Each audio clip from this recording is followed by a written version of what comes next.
ಮಾತಾಡ್ತಾರೆ, ಕೋಲಾರದವರು ತೆಲುಗು ಮಿಕ್ಸ್ ಮಾಡಿ ಕನ್ನಡ ಮಾತಾಡ್ತಾರೆ, ಬೆಂಗಳೂರವರು ಹಿಂದಿ, ತೆಲುಗು, ಇಂಗ್ಲೀಷು, ತಮಿಳು ಇತ್ಯಾದಿ ಅಂತ ಹಾಕ್ಬಿಟ್ಟ. ನಾವು ಇನ್ನೂ ಯಾವ್ಯಾವ್ದು ಇತ್ತು ಅಂತ ಅದು. ಆಮೇಲೆ ಬೆಳಗಾಮವರು ಮರಾಠಿ, ಕೊಡಗವರು ಮಲಯಾಳಮ್ಮು, ಬೀದರ್ ಕಡೆಯವರೆಲ್ಲ ಹಿಂದಿ ಮಾತಾಡ್ತಾರೆ. ನಾವು ಮಾತ್ರ ಸ್ವಚ್ಛ ಕನ್ನಡ ಮಾತಾಡ್ತೀವಿ. ಕನಕಪುರದವರು, ರಾಮನಗರ ಜಿಲ್ಲೆಯವರು ನಾವು ಭಾಳ ಹೆಮ್ಮೆಯ ಕನ್ನಡಿಗರು ಅಂತ ಒಂದು ಮಾತನ್ನು ಗುರುಮೂರ್ತಿ ಹೇಳಿ ಅಂತೇಳಿ ಕೊಟ್ಟಿದ್ದನ್ನು ನಾನು ಹೇಳ್ತಾ ಇದ್ದೀನಿ. ಅತಿ ಹೆಚ್ಚು ರಾಜ್ಯದಲ್ಲಿ ಕನ್ನಡ ಬಳಕೆ ಮಾಡ್ತಕ್ಕಂಥದ್ದು, ಕನ್ನಡವನ್ನು ಮಾತನಾಡ್ತಕ್ಕಂಥ ಜಿಲ್ಲೆ ಯಾವುದಾದ್ರು ಇದ್ದರೆ ಇದು ಮಂಡ್ಯ ಜಿಲ್ಲೆ. ಮಂಡ್ಯ ಜಿಲ್ಲೆಯಲ್ಲಿ ಇಡೀ ರಾಜ್ಯದಲ್ಲೇ ಅತಿ ಹೆಚ್ಚು ಕನ್ನಡವನ್ನು ಎಲ್ಲಿ ಸ್ಥಳೀಯವಾದಂಥ ಕನ್ನಡವನ್ನು ಮಾತಾಡ್ತಾರಪ್ಪ ಅಂತಂದರೆ ಮಂಡ್ಯದಲ್ಲಿ. ಇವತ್ತು ನಾವು ಇತರರಿಂದ ಕಲಿಬೇಕಾದಂಥದ್ದು ಭಾಳ ಇದೆ. ಕನ್ನಡಿಗರು 70 ವರ್ಷಗಳ ಆದರೂ ಕೂಡ ನಾವು ನಿರಾಭಿಮಾನಿಗಳು. ನಮ್ಮಲ್ಲಿ ನಮ್ಮ ಭಾಷೆಯ ಬಗ್ಗೆ ಅಭಿಮಾನ ಕಡಿಮೆ. ಬೇರೆಯವರಿಗೆ ಹೋಲಿಕೆ ಮಾಡಿ ನೋಡಿದ್ರೆ ಕಡಿಮೆ ನಮ್ಮಲ್ಲಿಲ್ಲ. ಕನ್ನಡದ ಅಭಿಮಾನ ಭಾಳ ಇಲ್ಲವೇ ಇಲ್ಲ ಅಂತಂದ್ರೂ ತಪ್ಪಾಗಲಾರದು. ಯಾರೋ ಕನ್ನಡವನ್ನು ಇವತ್ತೇನಾದ್ರು ರಾಜ್ಯದಲ್ಲಿ ಉಳಿಸಿದ್ರೆ ಯಾರೋ ನನ್ನಂಥವ್ರೋ ಇಲ್ಲ ವೇದಿಕೆ ಮೇಲೆ ಯಾರೋ ಸುಟ್ಟು ಬುಟ್ಟು ಹಾಕ್ಕೊಂಡಿರೋ ಅಧಿಕಾರಿಗಳ ITBT ಕ್ಷೇತ್ರದವರು IAS IPS KS ಅಲ್ಲ. ವ್ಯಾಪಾರಿಗಳ ಕನ್ನಡದಲ್ಲಿ ವ್ಯಾಪಾರ ಮಾಡ್ತಾರೋರು ಅಲ್ಲ. ಕನ್ನಡವನ್ನು ಇವತ್ತು ಸ್ವಾಭಿಮಾನದ ಭಾಷೆಯಾಗಿ, ನಾಡಿನ ಭಾಷೆಯಾಗಿ, ನಮ್ಮ ನೆಚ್ಚಿನ ಭಾಷೆಯಾಗಿ ಈ ಕರ್ನಾಟಕ ರಾಜ್ಯದಲ್ಲಿ ಅದಕ್ಕೊಂದು ಘನತೆಯನ್ನು, ಅದಕ್ಕೊಂದು ಗೌರವವನ್ನು, ಸ್ವಾಭಿಮಾನವನ್ನು ಯಾರಾದ್ರೂ ತಂದುಕೊಟ್ಟಿರ್ತಕ್ಕಂಥ ಜನ ವರ್ಗ ಯಾವುದಾದ್ರು ಇದ್ದರೆ ಅದು ಕನ್ನಡ ನಾಡಿನ ಶ್ರಮಿಕ ವರ್ಗದ ಜನ. ಅದರಲ್ಲಿ ಪ್ರಮುಖ ಪಾತ್ರರು ಆಟೋ ಚಾಲಕರು. ಅವರು ಸ್ವಂತ ದುಡ್ದಂಥ ಹಣದಲ್ಲಿ ಈ ಆಟೋ ಚಾಲಕರು, ನೀವು ನೋಡಿರ್ಬೋದು, KSRTC ಡ್ರೈವರ್ಸು, BTS ಬಸ್ನ ಡ್ರೈವರ್ಗಳು, ಈ ಫುಟ್ಪಾತಲ್ಲಿ ವ್ಯಾಪಾರ ಮಾಡ್ತಕ್ಕಂಥ ಫುಟ್ಪಾತ್ ವ್ಯಾಪಾರಿಗಳ ಸಂಘದವರು, ಅವನ KSRTC ಡ್ರೈವರು, ಕಂಡಕ್ಟ್ರು ಅವನ ಸ್ವಂತ ಸಂಬಳದಲ್ಲಿ, ಅವನ ಶ್ರಮದ ಹಣದಲ್ಲಿ, ಬೆವರ ಹನಿಯ ಹಣದಲ್ಲಿ, ಆ ಆಟೋ ಚಾಲಕ ಅವನು ದುಡಿದು ಅವನ ಬೆವರ ಹನಿಯ ಹಣದಲ್ಲಿ ಹಣ ಕೂಡ ಹಾಕಿ ಅವರು ಕನ್ನಡ ರಾಜ್ಯೋತ್ಸವವನ್ನು ಮಾಡ್ತಾನೆ. ಅದು ನಿಜವಾದಂಥ ಅರ್ಥಪೂರ್ಣವಾದಂಥ ಕನ್ನಡ ರಾಜ್ಯೋತ್ಸವ ಯಾರು ಮಾಡಿದ್ರೆ ಅವ್ರಿಗೊಂದು ನೀವೆಲ್ಲ ಒಂದು ಚಪ್ಪಾಳೆ, ಜೋರು ಚಪ್ಪಾಳೆಯೊಂದಿಗೆ ಒಂದು ನಮನವನ್ನು ನಾವು ಸಲ್ಲಿಸಬೇಕು ಆ ಶ್ರಮಿಕ ವರ್ಗದವರು. ನಾವು ರಾಜಕಾರಣಿಗಳು ಯೋಚನೆ ಸಿಗ್ತಾಗ ಕನ್ನಡದ ಬಗ್ಗೆ ನಾಲ್ಕು ಮಾತಾಡ್ತೀವಿ, ಜೋರಾಗಿ ಚಪ್ಪಾಳೆ ಹೊಡೀಲಿ, ನಾವೇನೋ ಕನ್ನಡದ ಬಗ್ಗೆ ಜೋರ ಮಾಡ್ತೀವಿ ಅಂತ. ಸಂಘಟನೆಗಳು, ಒಳ್ಳೆ ಸಂಘಟನೆಗಳು ಕೂಡ ಇದ್ದಾವೆ. ನಾನು ಎಲ್ಲ ಸಂಘಟನೆಗಳನ್ನು ಕೂಡ ಒಂದೇ ತಕ್ಕಡಿಯಲ್ಲಿ ತೂಗಲಿಕ್ಕೆ ನಾನಂತೂ ಸಿದ್ಧ ಇಲ್ಲ. ಭಾಳ ಪ್ರಾಮಾಣಿಕವಾದಂಥ ಕನ್ನಡ ನಾಡು ನುಡಿಯ ಬಗ್ಗೆ ಪ್ರಾಣ ಕೊಟ್ಟಿರ್ತಕ್ಕಂಥ ರಾಮಮೂರ್ತಿ ಅಂತ ಹಿನ್ನೆಲೆಯನ್ನು ಉಳ್ಳತಕ್ಕಂಥವ್ರು. ನೀವೆಲ್ಲ ರಾಮಮೂರ್ತಿಯವ್ರ ಬಗ್ಗೆ ಕೇಳಿದ್ದೀರಿ. ಅವರು ಚಳುವಳಿ ಮಾಡ್ತಕ್ಕಂಥ ಸಂದರ್ಭದಲ್ಲಿ ರೈಲಿಗೆ ಸಿಕ್ಕಿ ಪ್ರಾಣವನ್ನೇ ಕೊಟ್ಟಂಥ ಅಂಥ ಸಂಘಟನೆಕಾರರುಗಳು ಕೂಡ ಇದ್ದಾರೆ. ಇನ್ನೊಂದಷ್ಟು ರೋಲ್ ಕಾಲು ಮಾಡೋ ಸಂಘಟನೆಗಳು ಇವತ್ತೆಲ್ಲ ಎಲ್ಲ ಗುಂಡಾಗಿರಿ ಮಾಡಿಕೊಂಡು ವ್ಯಾಪಾರ ಮಾಡಿಕೊಂಡು ರಿಯಲ್ ಎಸ್ಟೇಟ್ ಮಾಡ್ತಿದ್ದವರೆಲ್ಲ ಇವತ್ತು ಅಧಿಕಾರಿಗಳಿಗೆ ಅವ್ರಿಗೆಲ್ಲ ಸ್ವಲ್ಪ ಬಿಲ್ಡಪ್ ಕೊಡೋಣ ಅಂದ್ಬಿಟ್ಟು ಇವತ್ತು ಬೇರೆ ಬೇರೆ ಬಾವುಟಗಳು ಇವನ್ನ ಹೆಗ್ಲ ಮೇಲೆ ಹಾಕ್ಕೊಂಡು ಅದೊಂಥರ ಸಂಘಟನೆಗಳಿದ್ದಾವೆ. ಅದೊಂಥರ ಆಯಿತು. ಆದರೆ ನಿಜವಾದಂಥ ಹೋರಾಟಗಾರರು ಅವರು ನಿಜವಾಗ್ಲೂ ಶ್ರಮಪಟ್ಟು ಕನ್ನಡವನ್ನು ಯಾರೆಲ್ಲ ಪ್ರಾಮಾಣಿಕವಾಗಿ ನಾಡಿನಲ್ಲಿ ಉಳಿಸ್ತಕ್ಕಂಥ ಪ್ರಯತ್ನವನ್ನೆಲ್ಲ ಮಾಡ್ತಾ ಇದ್ದಾರೆ, ಯಾರು ಪ್ರಾಮಾಣಿಕವಾಗಿದ್ದಾರೆ ಅವ್ರಿಗೂ ಕೂಡ ನಾವು ಯಾವತ್ತೂ ಕೂಡ ಹೃದಯ ಸ್ಪರ್ಶಿಯಾಗಿ ನಿಜವಾದ ಕನ್ನಡಿಗರಾಗಿ ಅವರಿಗೆ ನಮ್ಮ ಅಭಿವಂದನೆಗಳನ್ನು ಈ ಸಂದರ್ಭದಲ್ಲಿ ಸಲ್ಲಿಸಬೇಕಾಗಿರ್ತಕ್ಕಂಥದ್ದು ನಮ್ಮೆಲ್ಲರ ಕರ್ತವ್ಯ. ಅವ್ರಿಗೂ ಒಂದು ಜೋರಾದಂಥ ಒಂದು ಚಪ್ಪಾಳೆ, ಪ್ರಾಮಾಣಿಕವಾದಂಥ ಸಂಘಟನೆಕಾರರಿಗೆ ಒಂದು ಚಪ್ಪಾಳೆ ಬರಬೇಕು. ನಾನಾಗಲೇ ಹೇಳಿದೆ, ಆಮೇಲೆ ಮಾತಾಡೋಣ, ಬಿಡಪ್ಪ ಕೂತ್ಕೋ. ಏನಪ್ಪ ಕೆಲವರು ಬೇರೆ ನಿಂದೇನಲ್ವಲ್ಲ, ಯಾಕೆ ಕೂತ್ಕೊಳ್ಳೋ? ಅಲ್ಲ ನಿಂದೇನೆಲ್ಲ ಕೂತ್ಕೊಳ್ಳೋ, ನಿಮ್ಮದು ಭಾಳ ಒರಿಜಿನಲ್ ಸಂಘಟನೆ, ಸುಂದರ ಧೈರ್ಯವಾಗಿರೋ. ಆಯಿತು, ಯಾಕೆ ನಿನಗೆ ಯಾಕೆ ಎದ್ಬಿಟ್ಟ ಯಾಕೆ ಈಗ ಅನುಮಾನ ಶುರುವಾಗ? ಸುಂದರ. ಆಮೇಲೆ ತಮಿಳಿಗರು ರಾಜಕಾರಣಿಗಳು ನೇರವಾಗಿ ಕರೆ ಕೊಡ್ತಾರೆ. ಮುಖ್ಯಮಂತ್ರಿಗಳ ಸ್ಥಾನದಲ್ಲಿರೋರು, ಆಡಳಿತದ ಸ್ಥಾನದಲ್ಲಿರೋರು, ಅವರು ಕರೆ ಕೊಡ್ತಾರೆ. ಏನಂತ ಕರೆ ಕೊಡ್ತಾರೆ ಅಂದರೆ, ನಮ್ಮ ಮಾತೃಭಾಷೆಯನ್ನೇ ಬಳಸಬೇಕು. ನಾನಿವತ್ತು ನಾಮಕರಣಗಳಿಗೆ ಹೋಗ್ತಾ ಇದ್ದೀನಿ. ನಾವೆಲ್ಲ ಶೂದ್ರರು, ನಾವೆಲ್ಲ ಹಿಂದುಳಿದ ವರ್ಗದ ಸೇರಿರ್ತಕ್ಕಂಥವ್ರು, ದಲಿತರು, ಅಲ್ಪಸಂಖ್ಯಾತರು, ನಾವುಗಳು ಎಲ್ಲ ಶೂದ್ರರಿಗೆ ಸೇರಿರ್ತಕ್ಕಂಥವ್ರು.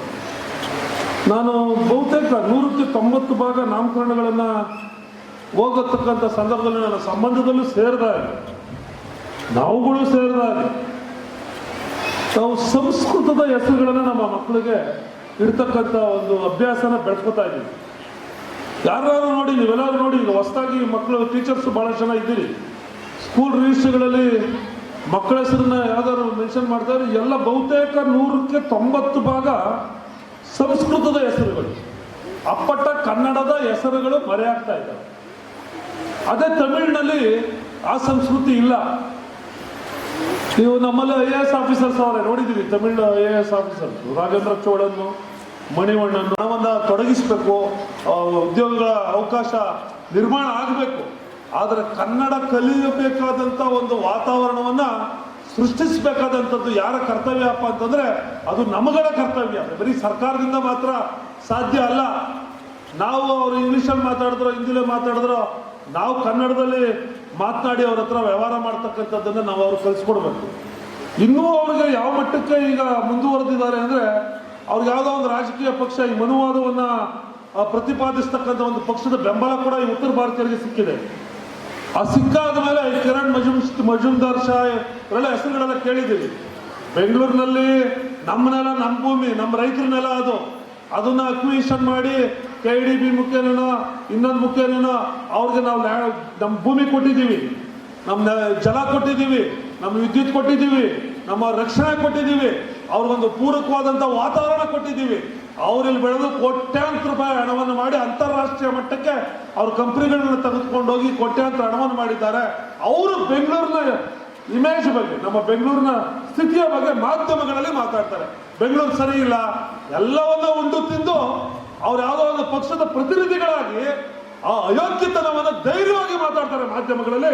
ಕರ್ನಾಟಕದ ವಿರುದ್ಧ, ಬೆಂಗಳೂರಿನ ವಾತಾವರಣದ ಬಗ್ಗೆ ಮಾತಾಡ್ತಕ್ಕಂಥ ಒಂದು ದರ್ಪವನ್ನ ತೋರಿಸ್ತಕ್ಕಂಥ ಮಟ್ಟಕ್ಕೆ ಉತ್ತರ ಭಾರತೀಯರು ಇವತ್ತು ಬಂದಿದ್ದಾರೆ.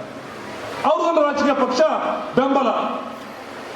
ದೇಶದಲ್ಲಿ GST ಕಟ್ತಾ ಇರ್ತಕ್ಕಂಥದ್ದಲ್ಲಿ ಮಹಾರಾಷ್ಟ್ರ ಮೊದಲು, ಕರ್ನಾಟಕ ಎರಡನೇದು.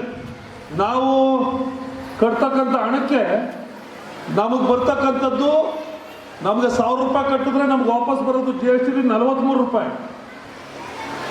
ಅವ್ರಿಗೆ ಬಿಹಾರಕ್ಕೆ ನಮ್ಮ ಹಣ ತಗೊಂಡು 888 ರೂಪಾಯಿ, ಬಿಹಾರ 1150 ರೂಪಾಯಿ ಬಿಹಾರಕ್ಕೆ ಹೋಗ್ತದೆ. ಅದನ್ನ ಪ್ರತಿಪಾದಿಸಿದ್ರೆ ದೇಶ ವಿರೋಧಿಗಳು ಅಂತಾರೆ ಉತ್ತರ ಭಾರತೀಯರು. ಇವತ್ತು ನಮ್ಮ ಮೇಲೆ ದೌರ್ಜನ್ಯ ಯಾರು ಮಾಡ್ತಾ ಇದ್ರೆ ಅದು ನಮ್ಮ ನೆರೆಯ ತಮಿಳುನಾಡು, ಆಂಧ್ರ, ಕೇರಳಗಳಲ್ಲ. ನಮ್ಮ ಮೇಲೆ ಇವತ್ತೇನಾದ್ರು ಕನ್ನಡಿಗರ ಮೇಲೆ ದೌರ್ಜನ್ಯವನ್ನು ಏನಾದ್ರು ಮಾಡ್ತಾ ಇದ್ರೆ ಆ ದೌರ್ಜನ್ಯವನ್ನು ಮಾಡ್ತಾ ಇರ್ತಕ್ಕಂಥವ್ರು ಗುಜರಾತಿಗಳು ಮೊದಲನೇ ಸ್ಥಾನದಲ್ಲಿ, ಇದಾದ ಮೇಲೆ ರಾಜಸ್ಥಾನಿಗಳು, ನಂತರ UP ಬಿಹಾರಿನ ಹಿಂದಿವಾದಗಳು ಮಾಡ್ತಾ ಇದ್ದಾರೆ. ಇದ್ರ ಬಗ್ಗೆ ನಾವು ಧೈರ್ಯವಾಗಿ ಮಾತನಾಡಬೇಕಾಗ್ತದೆ. ಯಾವುದೋ ಒಂದು ವೋಟ್ ಬ್ಯಾಂಕ್, ಇವ್ರು ವೋಟ್ ಹಾಕ್ತಾರೆ, ವೋಟ್ ಹಾಕಲ್ಲ, ಇವ್ರ ಬಗ್ಗೆ ನಾವು ಮಾತನಾಡಬಾರ್ದು, ತಡೆಯಪ್ಪ ಅಂತ ಹೇಳಿ ನಾವು ಹಿಂದೆ ಮುಂದೆ ಯೋಚನೆ ಮಾಡ್ತಾ ಕೂತಿದ್ರೆ ಬೆಂಗಳೂರು ನಮ್ಮ ಕೈಯಲ್ಲಿ ಇರೋದಿಲ್ಲ. ಬೆಂಗಳೂರು ಏನಿದ್ರು ಉತ್ತರ ಭಾರತೀಯರ ಕೈ 10-20 ವರ್ಷಗಳಲ್ಲಿ ಬೆಂಗಳೂರಿನಲ್ಲಿ 10ರಿಂದ 15 ಜನ ಶಾಸಕರು ಡಿಲಿಮಿಟೇಷನ್ ಆದರೆ 10ರಿಂದ 15 ಜನ ಶಾಸಕರು ಉತ್ತರ ಭಾರತೀಯರು ಹಿಂದಿವಾದಗಳು ವಿಧಾನಸಭೆಗೆ ಪ್ರವೇಶ ಮಾಡ್ತಾರೆ. ಇದು ನಮಗೆ ಎಚ್ಚರಿಕೆಯ ಗಂಟೆ ಆಗಬೇಕು.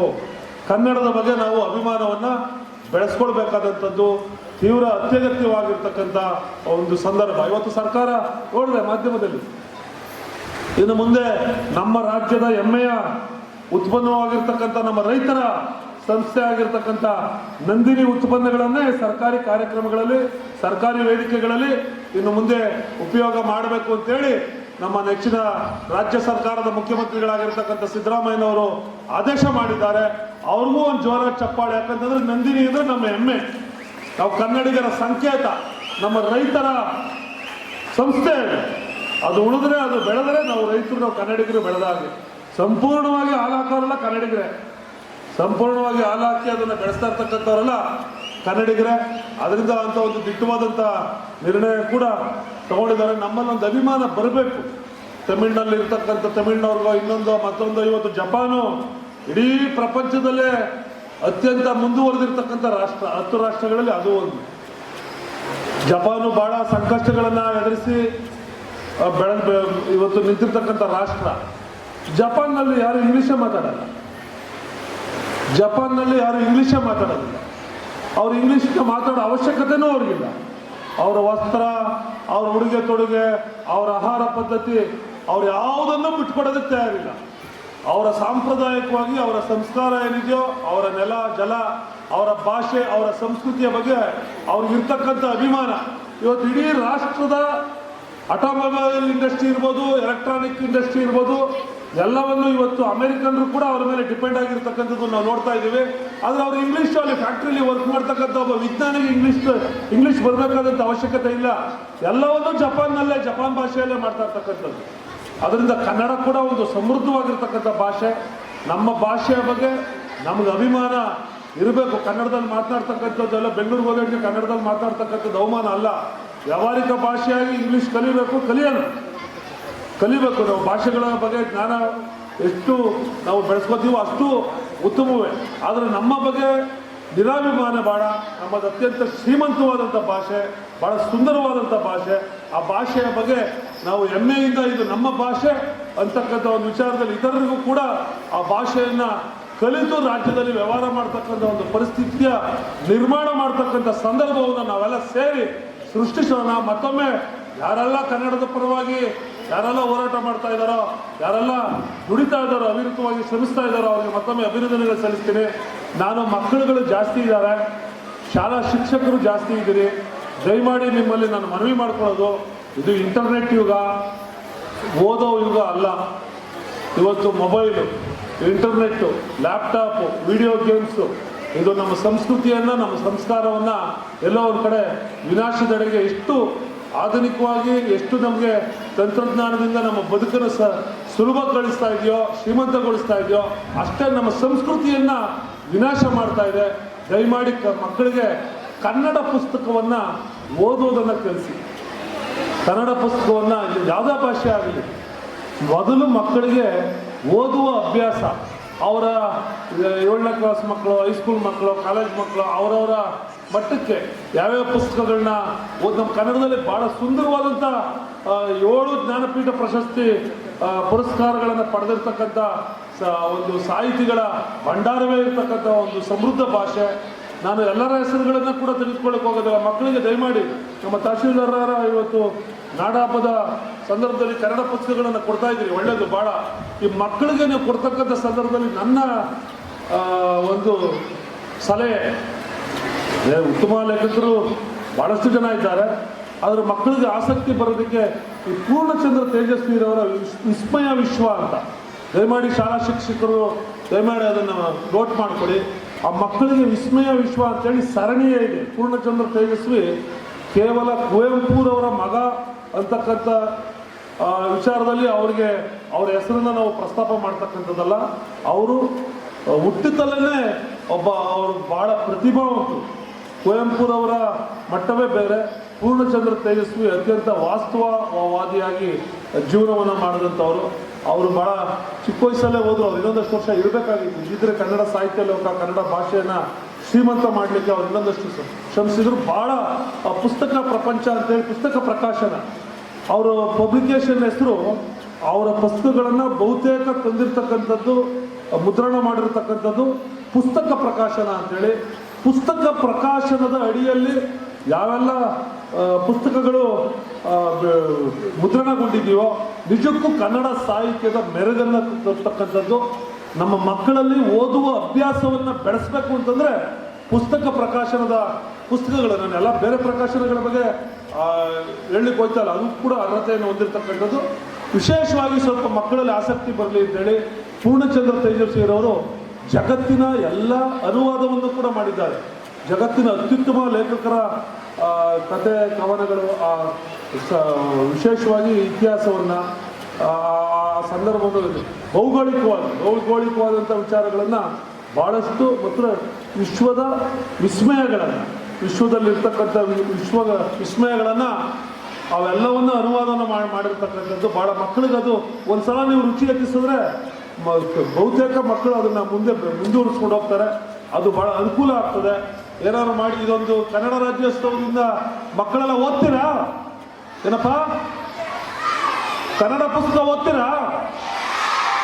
ಎಷ್ಟು ಜನ ಬೆಳಗ್ಗೆ ಎದ್ದು ಕನ್ನಡ ನ್ಯೂಸ್ ಪೇಪರ್ ನೋಡ್ತೀರಿ? ಕೈ ಎತ್ತಿ. ಒಂದು 20-25 ಜನ ಎತ್ತಿದ್ರಿ.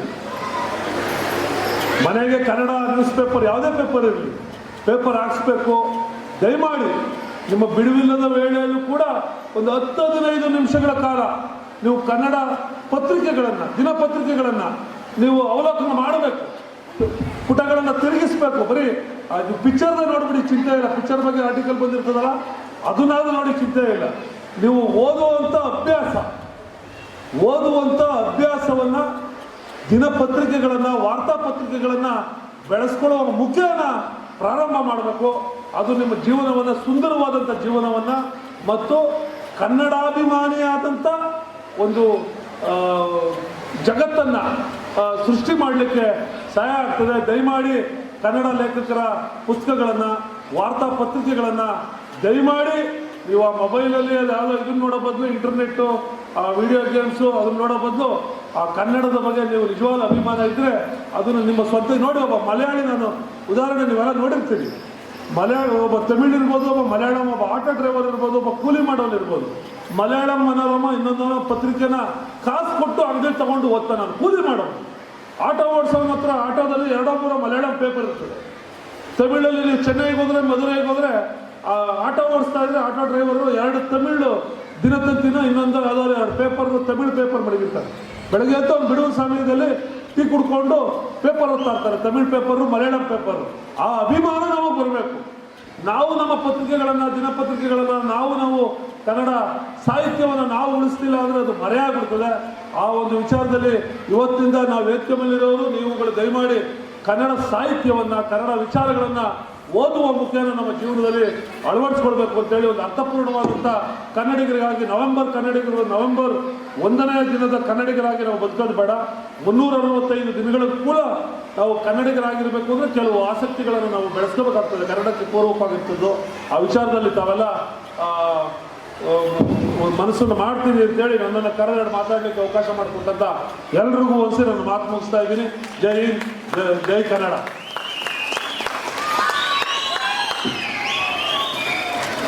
ಈ ದಿನದ ವಿಶೇಷ ಸನ್ಮಾನ್ಯ ಎಸ್ ರವಿ ಸರ್ ಅವರು ಹೋಗುವ ಮುನ್ನ ನಾನು ಅರ್ಜೆಂಟ್ ಹೋಗಬೇಕು ಅಂತಿದ್ರು, ಅವ್ರಿಗೊಂದು ಅವಕಾಶ ಮಾಡಿಕೊಡಿ ಅಂತಿದ್ರು.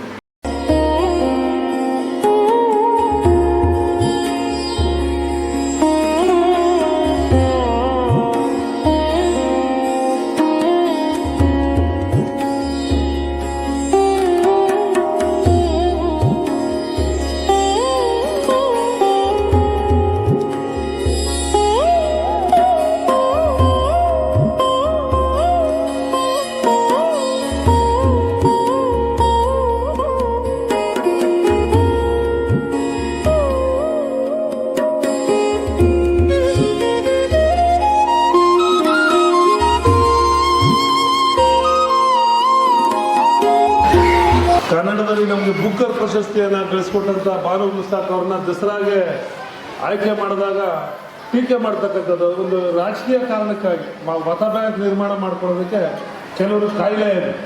ಅಂಥದ್ದೊಂದು ವರ್ಗ ನಮ್ಮಲ್ಲಿ ಸೃಷ್ಟಿಯಾಗಿದೆ. ನನಗೆ ಭಾಳ ಸಂತೋಷ ಆಯಿತು. ನಮ್ಮ ತಾಲೂಕಿನಲ್ಲಿ 2 ಮಕ್ಕಳು ಅಲ್ಪಸಂಖ್ಯಾತ ವರ್ಗಕ್ಕೆ ಸೇರಿದಂಥ ಮಕ್ಕಳು ಇಡೀ ತಾಲೂಕಿಗೆ ಗೌರವ ತರ್ತಕ್ಕಂಥ ರೀತಿಯಲ್ಲಿ ಅತ್ಯಧಿಕ ಮಾರ್ಕ್ಸ್ಗಳನ್ನ ತಗೊಂಡು ಈ ಕೋಮುವಾದಿಗಳು ಒಂದು ಉತ್ತರವನ್ನು ಕೊಟ್ಟಿದ್ದಾರೆ. ಜೋರು ಚಪ್ಪಾಳೆ ಹೊಡಿರಪ್ಪ. ನಾವೆಲ್ಲ ಭಾರತೀಯರಾಗಿ ಜಾತ್ಯತೀತ ಭಾರತದಲ್ಲಿ ಬದುಕಲಿಕ್ಕೆ ಇದೇ ಕಾರಣ.